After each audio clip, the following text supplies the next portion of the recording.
What is up, guys? It's me, the most practical of Asians, or it's me, Practical Asian. It's literally there in the name. Welcome back to another video, and I kind of like doing this whole face cam thing, but masked, but able to express myself, because I just like talking to you guys. Anyways, I just want to preface this video by saying thank you for an insane first week on YouTube. It has blown my expectations of how far it'd be going.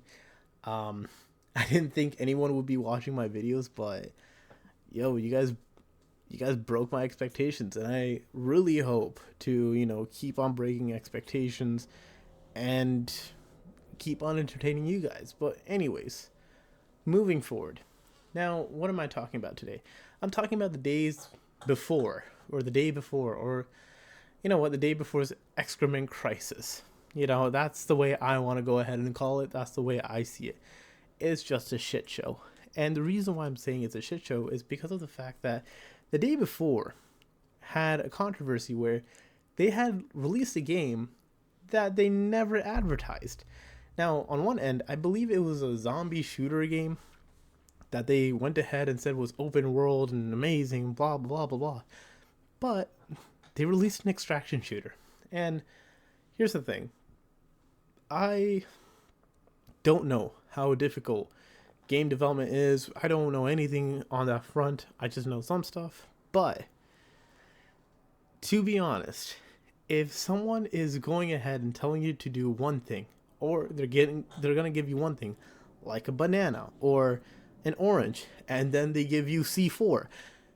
I'm joking, by the way. that would be a problem right there. But you would be like, "Hey, yo, what happened to my banana?" But other than that, um, they got into a lot of hot water. 4 days later, they got taken off Steam, rightfully so. And here we are today. Now, if this is where the story ended, why would I be talking about it? In fact, there's multiple reasons why, but they went ahead and put out a letter blaming you, blaming me and you, or you and me, however you want to take it. Yes, I pointed to me when I said you, so da da da da, my brain. Anyways, but before I get into this letter, I want you to take two things into perspective. I'm also going to be talking about No Man's Sky and Cyberpunk for good reasons. If you guys know what happened with them, you know why I'm going to bring them up. But let's just go ahead and read this letter, and then I'll explain why I'm going to bring them up. So, recently, a lot of misinformation has emerged on the internet from supposedly anonymous sources. Fantastic provides an official response to these statements. Great job, guys. Anonymous people allege that we deceive players. It's not alleged, it's true. Alright? We worked hard and honestly on the game for 5 years. That I don't doubt. Look, game development is long and it's arduous. So, them working 5 years, I can totally get by that. We didn't take a penny from the users. Yes, you did by selling the game and then accepting payment. And didn't use crowdfunding. You're right, you didn't. And didn't offer pre-orders, which they're right, they didn't. But then again, if they did offer pre-orders, people had found out their bullshit long ago. Anyways, even after the game was closed, we together with the publisher returned the money to all the players you were forced to, including forcibly issuing refunds to those who didn't request them. Like you said, you were forced to. How many companies return money like that? Not many, because not many do the genuine blunder you guys did. Again, I'm only going to refer to two companies here in a little bit, but we are not a fly-by-night company, and we have been operating since 2015. Whoopty frickin' do, and we have always conducted our business honestly. No, you haven't. If everyone's calling you out for basically delivering one product over advertising another and pulling the wool over our eyes by lying to us, that's not honest. That is the definition of being dishonest. I don't know, like marketing, guys. Like this is all just PR marketing bullshit. But then again, the company's I think done now. But anyways, moving on. Um, Now, before we move on, I'm gonna go ahead and preface No Man's Sky was an indie, like they were made by an indie company. I forget the company's name, but they had a massive blunder on their end. In fact, I would say larger than the day before, because they had sold more copies. They had said it was gonna be huge and space exploration, all that stuff, and blah blah blah, right? And they didn't deliver on that, and everyone dogged on it. But what did they do? They went ahead and worked on it till they made the game better, and put out what people actually wanted. And people were so happy with it. They play it. In fact, if I go ahead and say, "What do you think about No Man's Sky?" to a No Man's Sky player, they'll go ahead and say it was an amazing game. The other thing is Cyberpunk. Cyberpunk AAA game. Mind you, after the successful launch of The Witcher 3, Cyberpunk 2077, that has been teased for such a long time, was released, and it was a mess. But what did CD Projekt Red do? They went ahead and said, "You know what? We did mess up." And they fixed the game. And then they released the best expansion I've ever seen. And I hope to play for you guys one day. But I love that expansion. But did they mess up at first? Yeah, they did. More than these guys did. But these two were honest about their mess up. And that's the point. That's the main point here. You're not honest the day before. You're going to blame me? You're going to blame other people for shit we haven't done? Come on now. Like, that makes no sense. Like, that's just like me blaming a rhinoceros for 9/11.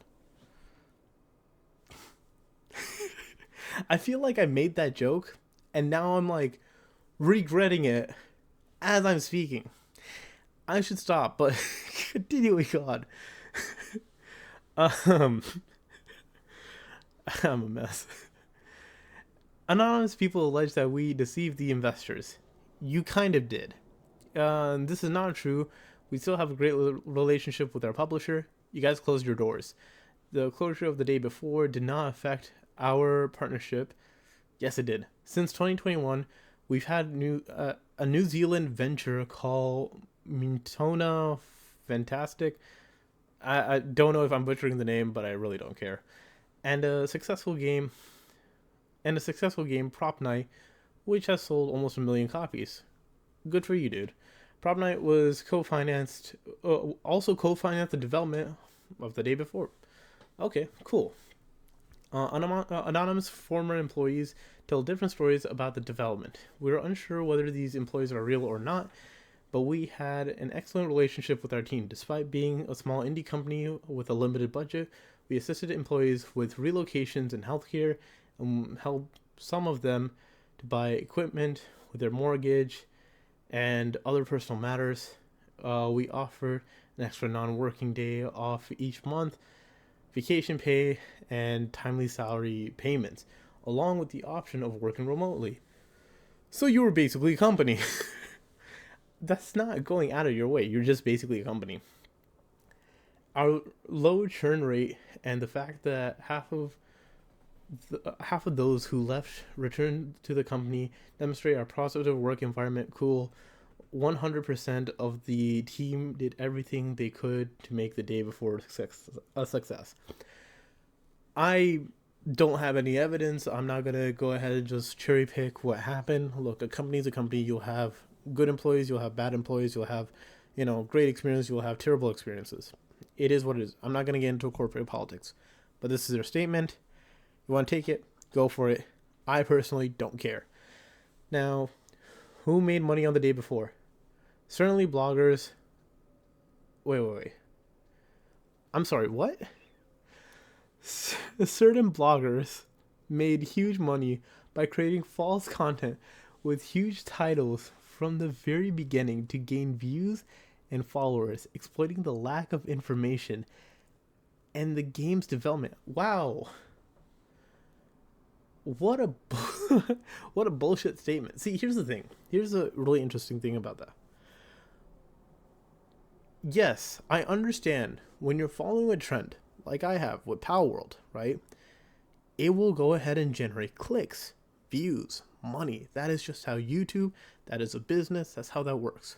But that doesn't mean that like you would generate anything because it's a trending topic, positive or negative. People later on will, pick a side and they'll either stay negative or positive and they'll only view that. Example is Fortnite. People who really loved Fortnite stayed with Fortnite, YouTubers, whatever. People who hated it, stayed away from it and stayed with YouTubers that never played it. See the difference there, right? Trending, but two sides to it. And it had two different audiences. Now, why I'm basically saying this is I can kind of understand where they're coming from, but it's bullshit because having an honest opinion, like I'm being negative right now, right? It's an honest opinion. Am I making money off of it? No, because I'm not part of anything. But if someone else was to have a negative opinion, they're valid to do so. Positive opinion, they're valid to do so. They're not like, this is such a bullshit statement of like, hey, we fucked up, but like, some people made money off of saying that we fucked up. So what? You fucked up. Big whoop. That's on you, dude. Anyways, why do they say that the game released is not the same as that in the trailers, and was the game closed? And why was the game closed? Okay. All right. We implemented everything shown in the trailers, from home improvements and detailed world to off-road vehicles. We have only disabled a few minor features like parkour due to the bugs, but plan to include them in a full release. You know what? I'll take them at their word on that. Sometimes the game devs do this. It's a whole hassle. Remember the experiment where you're asked to count pink objects in a room? Recall the blue ones? You won't remember any. It's all about focus. That doesn't make sense. Okay, cool. I mean, at this point, not many people have played your game, so no one's going to know what you're talking about. The negative bias instilled by certain bloggers making money on hate affected the perception of the game. No, you put out a stupid game, guys. Like, that's on you. And let's see. Look at the unbiased gameplay of Dr. Disrespect stream at release.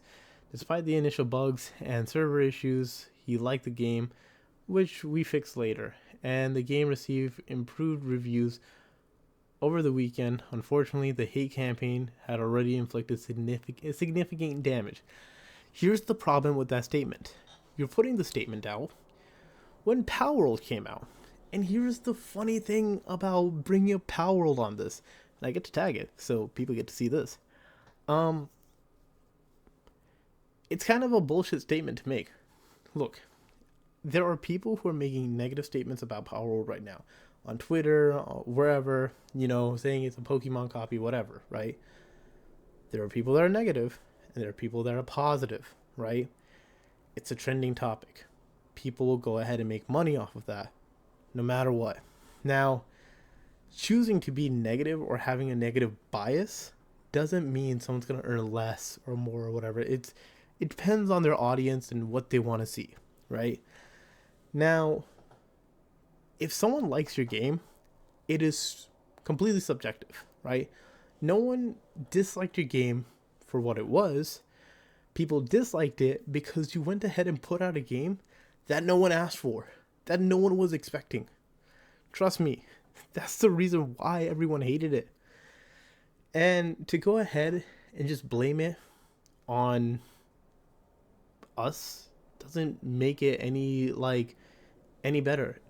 It doesn't make me want to go out and just be like, you know what, I should have bought the days before or whatever. I should have played it, man.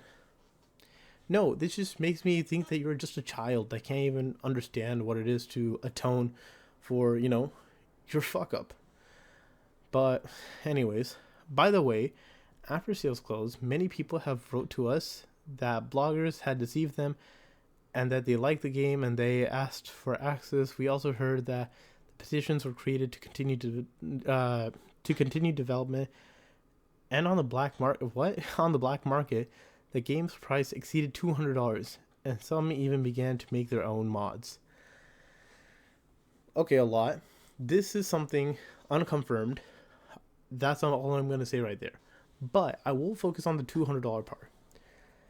If you guys don't know, when a game gets taken down or something is a rare commodity, there are people who will go ahead and make money off of the fact that they have a rare thing that they own, whether it be a figurine or a rare Steam library. There's probably games on Steam that have gotten taken down.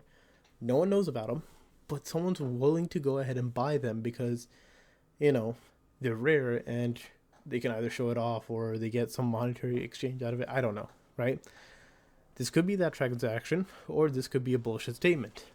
I don't know. I'm not gonna look into it. I could care less. They're making that statement. That's on them. They're already dead as a company, so that's on them.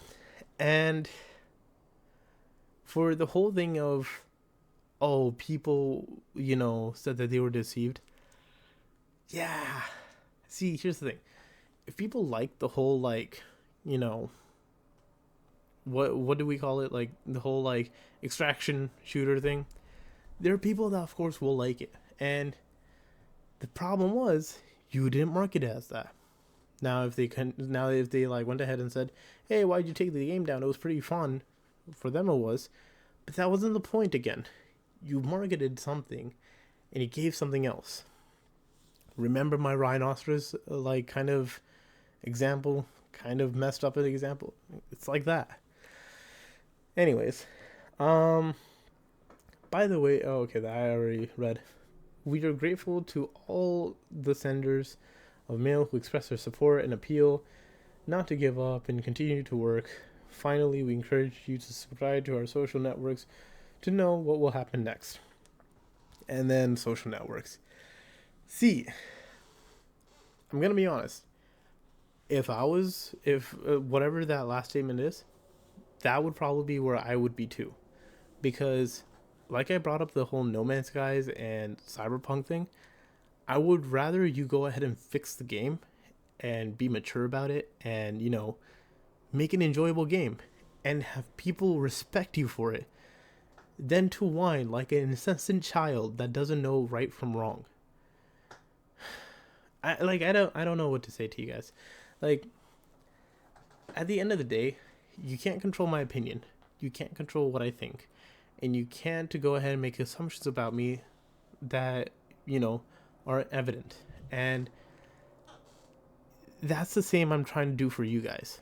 I'm not making assumptions about you guys. I'm pointing out the facts because the facts are the facts, right? And, it is what it is at the end of the day. You guys messed up. You're reaping the consequences, or you're reaping what you sowed. And there are great examples of people in a worse situation than you guys, and they somehow got out of it and got a lot of respect for it. So, with that being said, look, it is what it is. Take what you will. This has been me, the most practical of Asians, or practical Asian. And practically, I could care less. See ya. I can hear the sound like I need to be